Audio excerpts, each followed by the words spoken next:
So, human resource strategy formulation is a process of deciding of an HRM strategic direction by defining a company missions and goal, and its external opportunities and threats, and its internal strengths and weaknesses. So we are here at the stage of the formulation. So again, if you look more in detail, we have the same model as we have seen 2 slides ago, but it's more focusing on mission and vision, business goals, external HR analysis and internal HR analysis, and HR strategic objectives. So let's start with the mission and vision. Mission and vision, a number of questions you can ask. What is the raison d'être, which is a French word, of the organization? Why are we there? What is the strategic intent? What do we want to do? What is the vision of top management?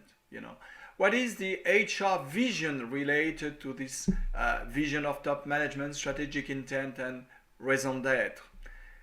As far as business goals are concerned, as we have seen in previous sessions, we can ask ourselves, what are the key strategic business goals? How to create value for stakeholders, and we will cover this value creation issue in the next session.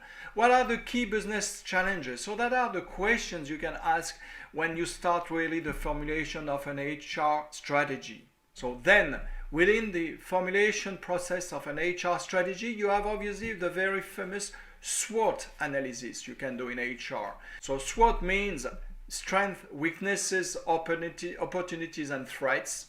So as far as the external HR analysis is concerned, we have the opportunities and threats regarding the social environment. If we have some issues, for instance, related to governmental decisions, economical and business issues that are global business issues we can see at the economic situation, technological environment, and we are going to see that internet has a lot of consequences, and in some countries, political environment. And then we have the internal HR analysis, which is much more focusing on the strengths and weaknesses.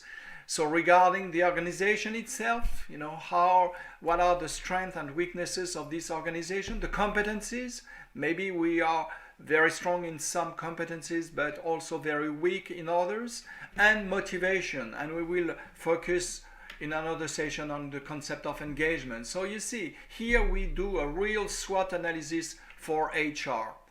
And then when we know where we want to go, when we know our strengths, weaknesses, opportunities, and threats, then we can decide upon HR strategic objectives. So we can choose, for instance, a life cycle approach, such as attracting the best talents. We want to get the best people, retain these key people, and obviously developing high potential. We want to get the people at the level of where we need for the business. The cost and differentiation approach is another way to formulate some strategic objectives in HR. So, for instance, we can decide to minimize HR cost, which is really a low-cost strategy, or increase ROI of HR investment. We want to make sure that what we do is really added value, or create an add value for in HR. So again, we can have very different HR strategic objectives related to the business objectives we want to achieve.